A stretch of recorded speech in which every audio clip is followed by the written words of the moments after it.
Good morning. Good evening. Good day.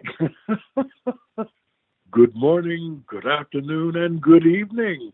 This is Arthur Burghardt, and I'm hanging today with Galaxy at Comic-Con Radio. Tune in. If you don't, I'll come and get ya. Such bottomless stupidity! The fools! Something troubles you, Destro? The world is not yet at your feet. Not one nation has surrendered. This one must take a vote. That one wants to take it under consideration. Don't they realize they're dealing with Destro? Oh, I'd say they all know that. And it doesn't frighten them in the least. They shall learn the price of their arrogance. Baroness, is the device at operating temperature? Yes, Destro. Then lock on homing devices and eradicate New York, now! At once, do you hear? The world has denied my commands. Let them learn the consequence of insolence. Good morning, good afternoon, and good evening. This is Galaxy signing in for Comic-Con Radio. Coverage of pop culture events from around the globe. Amazing interviews with celebrities. Daily recaps and reviews of popular television. Movie reviews. Everything Comic-Con and fandom from around the globe. Comic-Con Radio. Get ready to enter our universe. Let's go. Good morning, good afternoon, and good evening. This is Galaxy for another amazing episode of Comic-Con Radio. You're probably saying, why am I speaking so slow and a little bit quieter? It's because today I'm a little calmer. Today we have a lovely guest. He's a gentleman that's been acting for a very long time. He's a very cool guy, very funny. You know his work, and if you don't know his work, you don't know geekdom. Today we have Arthur Burghardt on Comic-Con Radio. Arthur, how are you, sir? Welcome to the radio show. Well, after that intro, for crying out loud, I don't know how to feel. Did it cheer you up a little? It did. That was very funny. Thank you. Wonderful, wonderful. Well, we owe you a lot of respect. You're a pioneer in the acting field. You have been part of so many things that are iconic in our fandom universe, and I know people just want to know, how did you get going into this? Oh my God. I was 9 years old, and a friend of my father came to him and asked my dad in the Atlanta University Center if I would appear in a show as the king's son in a black and white version of The King and I. And I was the eldest son, Chulalongkorn. And it starred an old and dear friend of mine whom I've just met again in life on Facebook, the great Johnny Popwell, great actor. As a matter of fact, Sam Jackson's wife, LaTanya Richardson Jackson, and I grew up. She's my play sister. The community adopted her when her parents were killed in a traffic accident. She married Sam, and the rest is history. So when he came to Atlanta, Georgia, I left Atlanta to go to a high school in Massachusetts, and after that, I was at Rutgers University, and it was there, and just before Vietnam and troubles and stuff like that, and leaving school, that I decided perhaps I might be professionally inclined as an actor. And I was hired at 19 to be in my first production, which was McBird at Theater Atlanta. And it was a Caesar and Cleopatra, also with them, with my director, Jay Brock. And after that, I produced a couple of plays with friends of mine in Atlanta, one play of which was entitled About War, by Sir Christopher Fry, A Sleep of Prisoners. And Sir Christopher Fry, the great Christopher Fry, got on the phone with my director and me, and he said, "You guys can have the play, duty-free or license-free. You can have the license on it for free if you'll do the play in a theater. Excuse me, not in a theater, but in a church. We whooped for joy. And it's a very expensive document, to license. And we had people coming from miles around to see me play Private David King and a few other guys, most of whom have become real old farts now, cavort around the Great Trinity Methodist Church, which is still there and which is no more than 120 yards, 140 yards maybe, as the crow flies from the Georgia State House. So here we had this great play going on at this young, I guess this Methodist minister's old church. That church then was 200 years old, just about. And it's still there. It's still there. So, and I'm still here too, shit. So, at any rate, well, that's what happened. And I went to New York. Wow. I worked in regional theater. I did plays up and down the grand repertoire of plays, and I met a lot of people, wonderful people, great stars, and people who gave me some great ideas. I used to drink with the Star of Follies. He, Virginia Bestoff, and me were in plays produced by the legendary producer in New York, Joseph Papp. My God, I was in Sherlock Holmes on Broadway. Gil Moses came up to me and asked me to be the Cowardly Lion in a black version of The Wizard of Oz. And I said, Gil, this is never going to work. And I laughed him away from me. Yeah, well, Ted was making, as the Cowardly Lion, was making roughly 150 times what I was making next door at the Broadhurst Theater.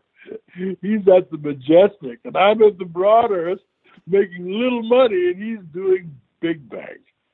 That was a terrible experience. I did network in New York, and I did One Life to Live, and I did my series on Frederick Douglass out of New York. And I got an Emmy for playing Frederick Douglass. And after 3 years of putting up with Ellen Holly and One Life to Live, I came out here. And a tremendous, he was starting his own business, Steve Tischerman, in voiceovers.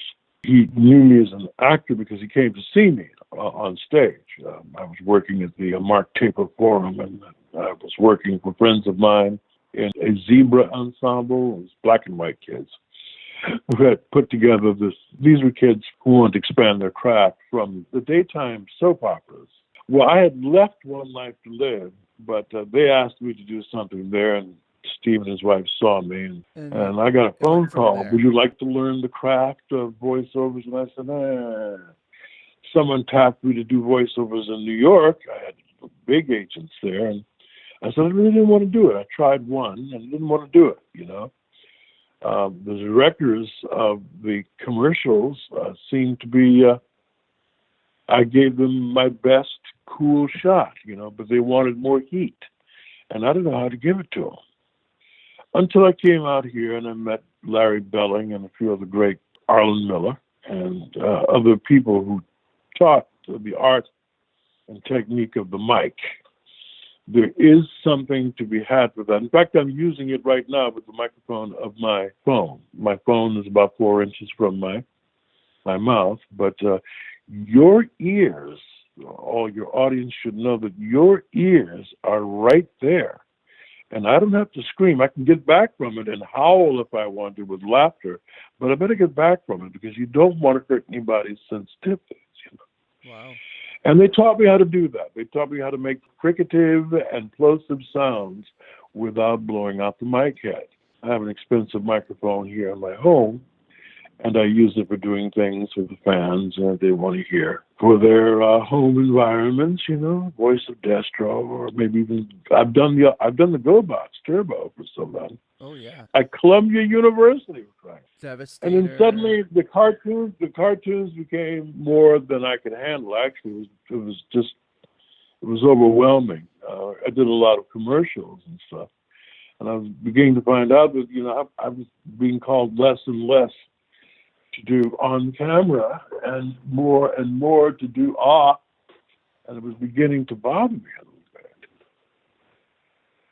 And then I had a problem with booze, and booze had a problem with me, and I have just stopped at work. I became semi-retired, and now I'm retired. I did one last play at the Great Theatricum Botanicum. It was a play that I've always wanted to do by a man by the name of Bertolt Brecht. I think it's Brecht. He was the anti-Nazi who came to the United States and wrote so much great work. In fact, well, most of the people who are listening to the podcast don't know who Mac the Knife was. As a matter of fact, I'm from another age than most of the people who call themselves my fans today. I mean, God bless you. I love them, and I understand them. My problem is that, except for reading my resume, whenever they can find it, and it's quite long, but reading my resume, it's not the same as reading a book. Now, my father said, Arthur, you're going to read books. And I did. He said, but I don't care if you read comic books too. I don't want to see you with too many comic books, but at least you're reading. My mother felt the same way. And I got my hands on as many comic books as I possibly could. Another thing was that comic books taught me the craft of the cinema. Because in each, I knew how to compose each shot so that when I was setting up, say, for a problem with Duke and Destro, a fight or something like that, right? I could see in my mind's eye the cinema of what was going on. Chris, Mike Bell, me, BJ, there were a few of us who had this facility. We could see it already. We didn't need any director, including Wally, who came in late to tell us what was going on. We actually could envision it. And that's why Gordon Hunt got the best actors, because they had the cinematography of what was going on already down inside. A person like me, indefinably, when you get him, you go, oh my God, what are we going to do to keep this guy? Just keep giving him the best scripts and give him whatever scripts he wants to do. Shit. Yeah, they did. Yeah, that's true. No, that's true. One of the things I want you to understand is, I don't think the Transformers is great. No. I was in it. I did a few roles other than Devastator, but I want to tell you, it was not well written. The brilliance of Peter Cullen is, now Frank's got onomatopoeia, all those bangs and whooshes and shit. Frank's great. But Peter could play the scene and play it as a human being inside of that metal monster, And he was brilliant at it. Why? Because he could see it in his mind. And he gives a human and fatherly angle without being patronizing to the whole thing. And it's heroic. He sees it already. He doesn't have to, no one has to tell him, precisely what's going on, except to say, you're standing in a mountain and you're holding a kid's hand, Now, how are you going to hold a kid's hand? How is he going to do it? The kid's going to hold on to him. He's not going to close his hand up. But Peter's going to tell you that, okay? And that means something when that's going on. Now, I'm getting out of my roles and my characters to use someone else because that's what we did. Now, Project X was different. I think it was Murray Schwartz and the producer of Project X came to us, and there was a whole lot of great people. See, Pat Fraley, Pat Penny, June Lockhart's daughter, Annie, beautiful woman. Oh, I loved her. Of course, I loved her mother. I grew up with her mother and Tommy Reddick and Lassie, June Lockhart's daughter. I kept going, I'm June Lockhart's daughter. I'd take her out to coffee or get something to eat. I'm June Lockhart's daughter. Right. She was great. She was a lot of fun. She became a lawyer, I believe. Okay. Anyway. So, here we are. and we're confronted. We're down the basement of Fox. Schwartz is running. All these scenes were done already, right? And Frank was in it too. Frank was great. Frank had a great role, and I had a couple of great roles. And Project X was about the apes, right? Do you understand that? Yeah. Matthew Broderick and Susan Hunt. Okay. Oh yeah. And the use of the apes in flight in simulated flight tests using flashes of strontium-90 nuclear blasts to see if a pilot could withstand the proximity of a nuclear blast and still guide the plane, or guide the plane away from a nuclear blast and then drop another nuke somewhere else. Okay, that kind of thing. An interesting idea. And, Matthew eventually lets most of the apes go. And they fly a plane into Africa. It's a great little story. It's sweet. Okay. And the one thing we had was right before us, which made it even more sweet, was that the creatures were chosen for their human anthropomorphic empathy with humanity. And you asked me what I've learned, right? This is what I'm telling you. And this comes from working in Hamlet, 3 roles in Hamlet. How did I get from 3 roles in Hamlet, to doing apes and Project X? Okay, well, this is why. This is how. Because you begin to understand humanity and human beings in all sorts of ways. And then you could make that same projection upon an ape who may or may have many of the cognitive qualities of human beings, but not all of them. I don't believe all of them. There were things that I could see, that I could see in his face that were absent, but I could see there were other things that were there that I could provide. Wow. We were able to do things that turned these creatures into beings that genetically may be near us, but, they got even closer because of our work. I'm an actor. How can you tell what an ape is saying if I...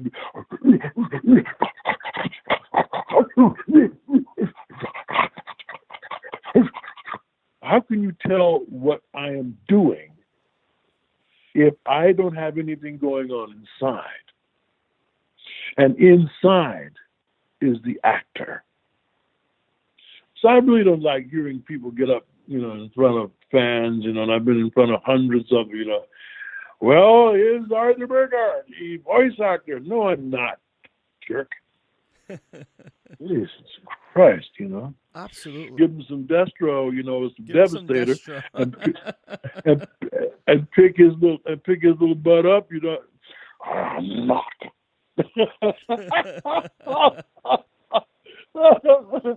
With or without Scottish accent. I don't know. But okay, that's enough out of me. No, Time to go home. You are absolutely right.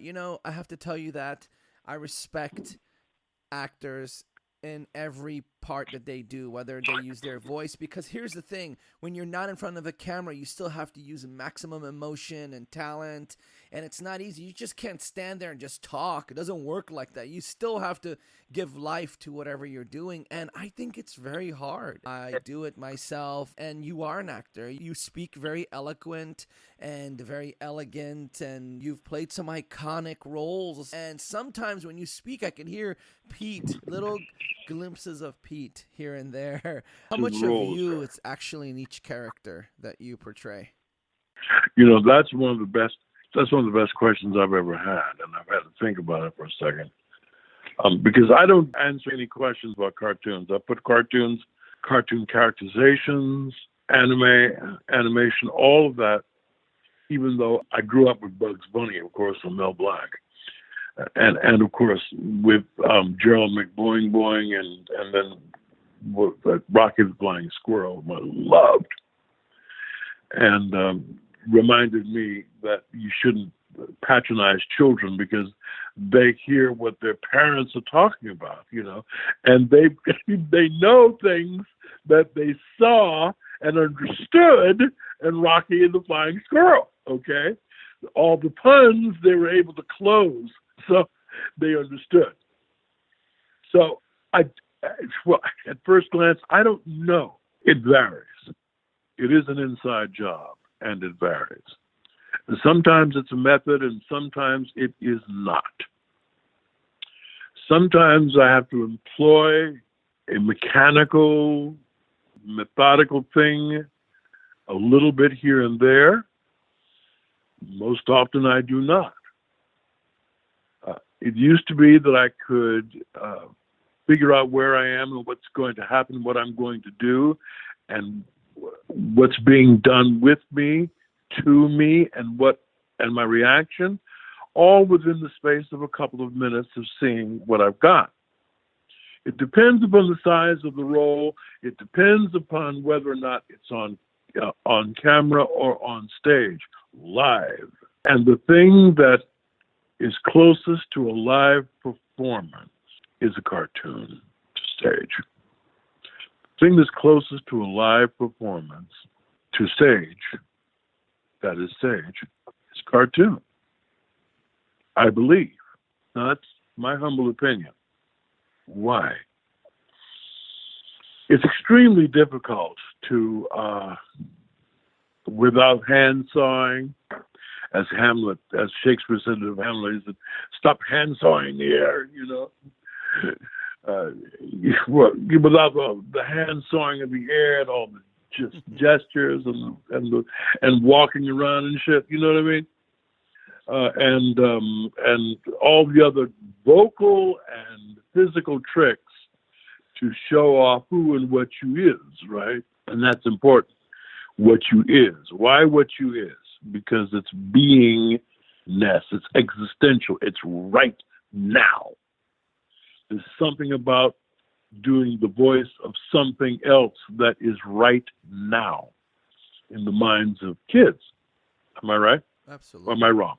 Yeah. Okay. There's something, because they don't see the human being, but what they hear is they hear a voice that spurs their imaginations, you know. It's strange, and it's right now. Great motion pictures could do that if they had great literature, too.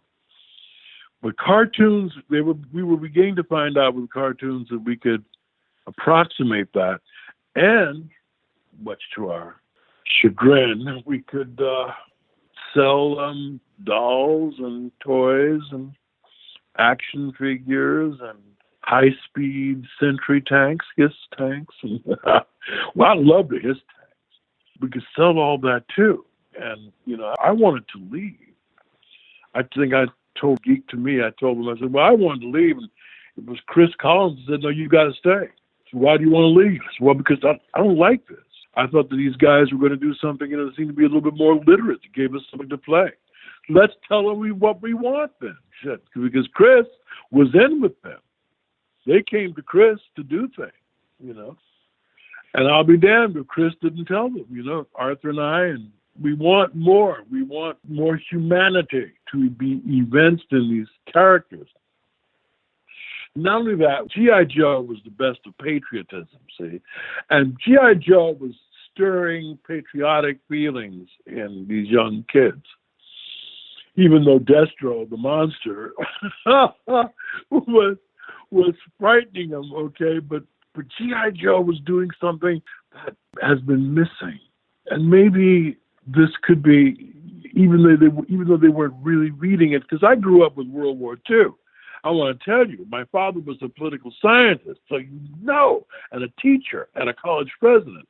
So you know, my ass was in there reading, studying, and I studied the Second World War. That's another reason why I was good for G.I. Joe. You knew what's up. Right. What does G.I. Joe mean? Well, it's easy. General Infantry, Ordinary Joe.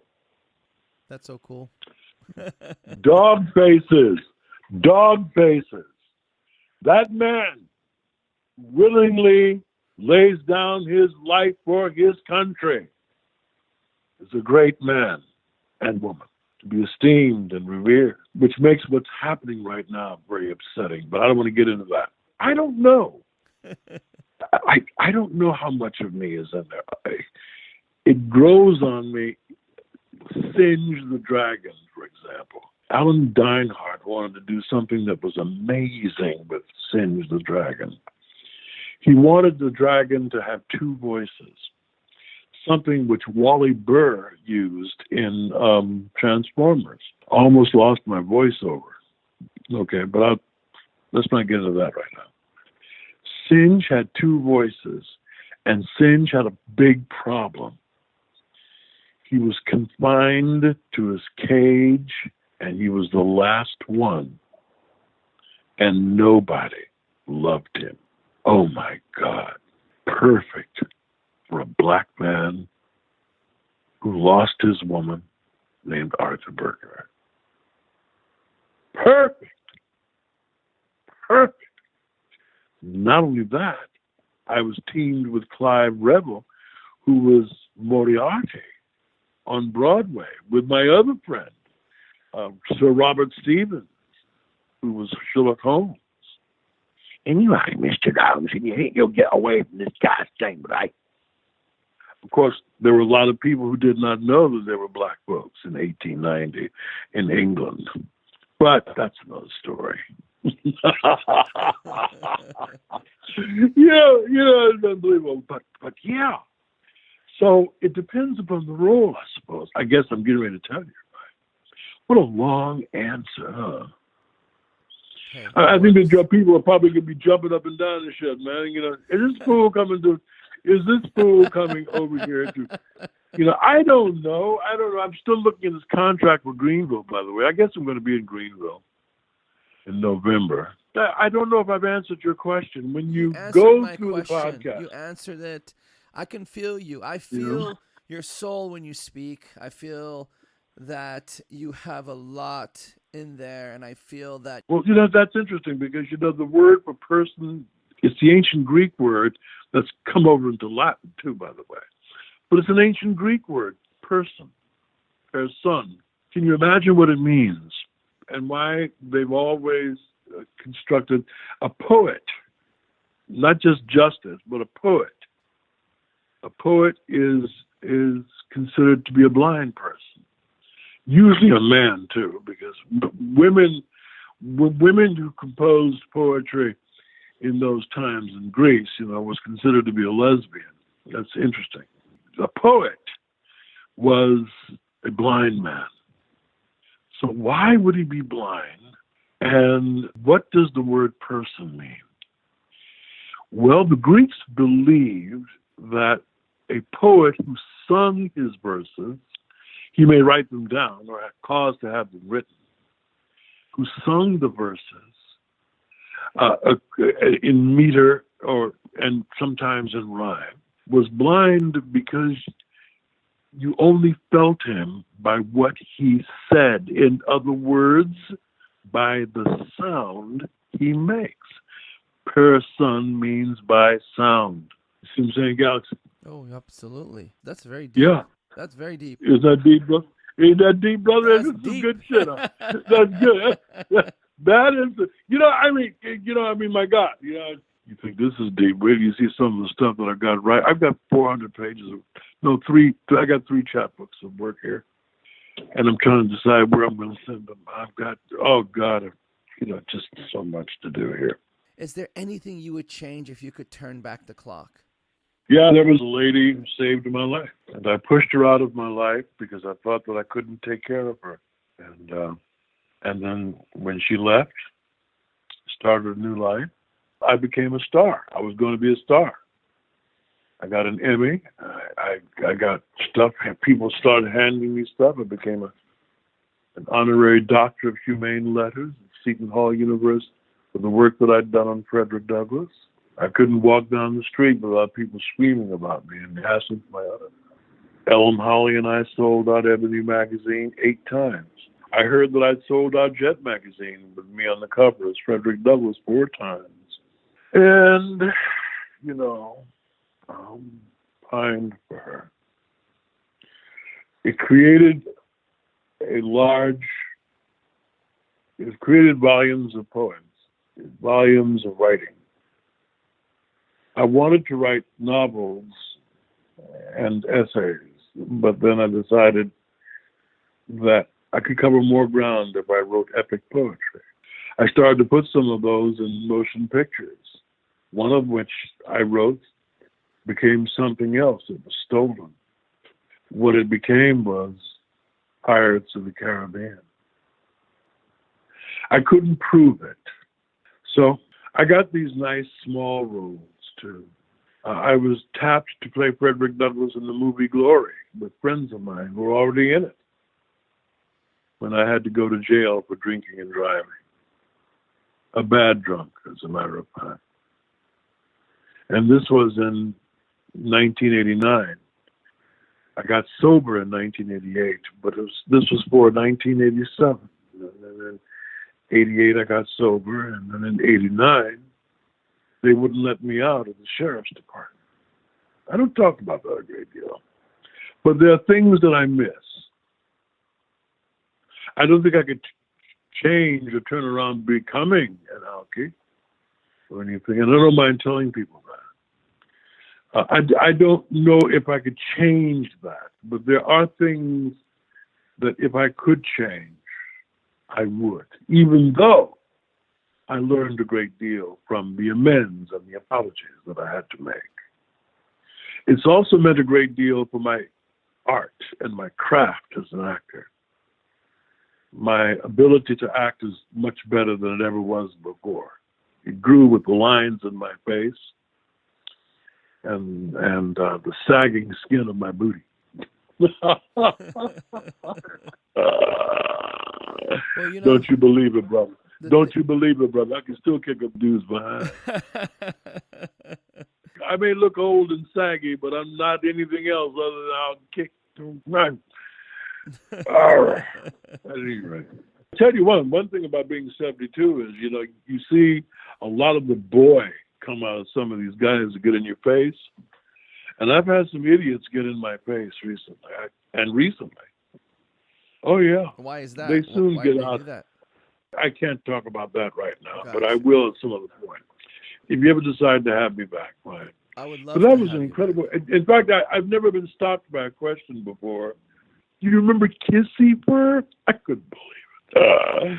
These people call me, these wonderful people call me. We want you to do this little bad guy, Kissy Fur. He's not really bad, but he's, you know, okay, you know, and I get in there, you know, I'm kind of grandfatherly, you know, or whatever I am. I don't remember exactly what I did, but it was light, you know, and you go in there and you pull out something from your bag of tricks, you know, that's interesting. It can be used, right? Just without thinking about it too much. But you know, Singe and Alan did something with the voice that was incredible. I'm not going to do it here. You start at a higher register and end up in the depths somewhat, and then blow fire, you know, out your mug. And Destro, you know, I mean, his voice is gone, you know, I mean, he's always losing. The one thing that I don't understand, you want me to talk about fans for a moment here or what? Can I do that? Absolutely. Go ahead. I do have a question. When you go to conventions, and I know you've been to a lot of them, how do you feel when you get such amazing reaction from everyone? How does it make you feel inside? Well, at first I was astounded.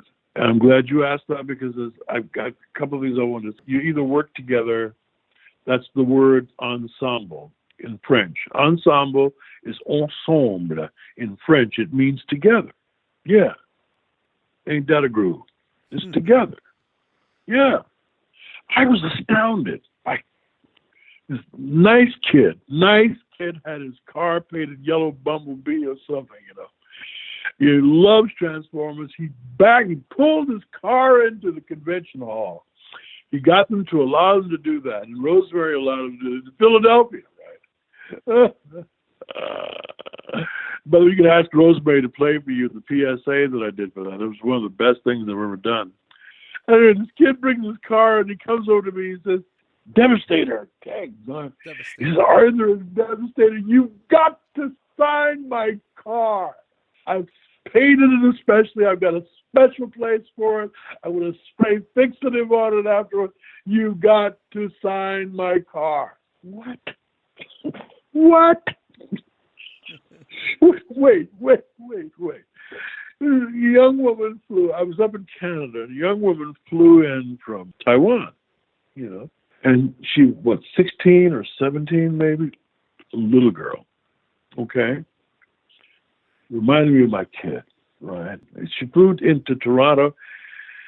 Was it 14,000 miles? About, right? Something like that.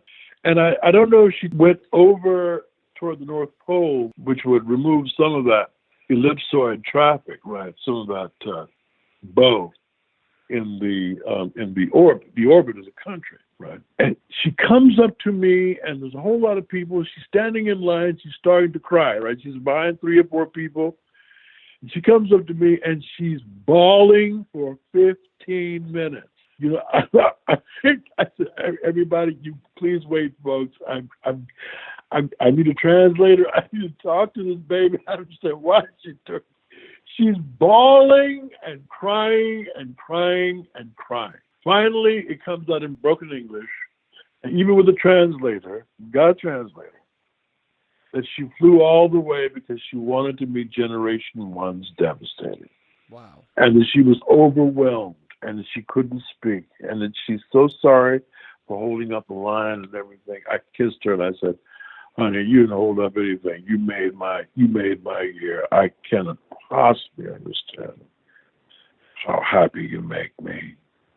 I told her that I don't want you to feel sad in any way, shape, or form. And I thank you for being here. And then I told her that I loved her. Now, this is going to knock your socks off. I think once in Knoxville and twice in Pennsylvania. Is either the other way. Once in Pennsylvania and twice in Knoxville. Okay.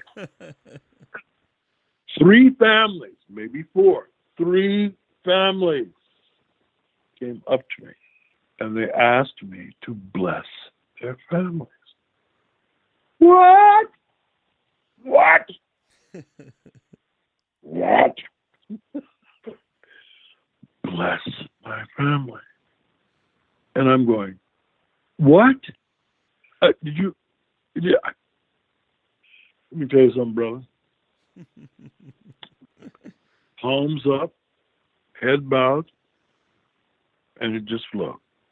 And thank God for my early upbringing and stuff that I knew and learned, and all the stuff that I had to learn. And you were able to do it. Yeah, because I understood that it wasn't just them. We were calling upon the mercies of heaven for all of us, and for well-being and wellness on that spot at that time. Which I don't understand it. I don't understand that. But I see it. I allow for it. I mean, I walked up to Orson Welles, I was a blubbering idiot. The only thing he could say to me after I got my first contract in New York, for crying out loud, and I was being hung on a cross in that contract. I walked up to Orson Welles on 50th Street between 6th and 7th Avenue, and I started yelping and talking about how wonderful he was. And he looked at me and he said, thank you, young man. You have a spot of mustard on your beard, and turned around and walked away. Of course, Walter Matthau and Marlon Brando were better friends than that. Much better, as a matter of fact. And among great black actors, I had friends too, and mentors, right? But here, I'll never forget it. He was wonderful. He did say something to me. And I wanted to say something to these folks, these people who walk up to me and say things like that. And I looked at them, I tried a little bit and go, are you kidding? You've got to be kidding. Destro is not a force of nature. Well, look, what about Stalker or Iceberg? They're good guys. They're good guys. Yeah, but somehow we understand Destro. Can we pray? I thought, well, Galaxy, you know what they're praying for? God save us from the Destros of the world. Yes. I think that what it's coming down to is God save us from the Destros of the world. Whoa. You remember what Hamlet's ghost said to his son? Hamlet's ghost was his father. And he said, I could a tale unfold whose lightest word would harrow up thy soul, freeze thy young blood, make thy two eyes like stars start from their spheres, thy knotted and combined locks to part, and each particular hair stand on end like quills upon the fretful porpentine. Mark me. You know, I mean, Nice. see that. Applause. See that. You know, it's like Destro's parentage. You're coming back, revenge me. You know? Wow. I mean, my God, I didn't see that when I played Othello in Canada. I starred in Othello there. Did a lot of starring in my theater contracts. But Well, you've had an extensive career, very extensive, and I have to make a shout out, my brother. Can I do that? yes, please make your shout out. Okay, my daughter Arrington, I love you, baby, my beloved daughter. I don't know if she's ever going to hear it, but I hope she does hear this. I love you, Arrington. You are my baby. Okay. And to my doctors, nurses, my two babies. Shout out, of course, especially for how good they've been to me. Maria and Sarah. I love you. These ladies are fantastic, and they keep me going. There are some wonderful people over at UCLA who are doing the same thing, and I've got to get up shortly and get blood tests and do stuff like that, and organize my day. But this has been a lot of fun. It's great to have you on, and I want to bring you back on because there's so much more we want to ask of you, and I hope your health is great and we can see you at conventions up and coming. And if fans want to get a hold of you, Arthur, where should they go? Do you have Instagram? Do you have a social media page? I do have a Facebook page. However, the best way to do that is not to try to befriend me on my Facebook page. There's a whole lot of actors come over there and some producers and some casting directors because they want to see what I'm doing, and colleagues. But the real Facebook page is The Finest Castle Guard. That's one, The Finest.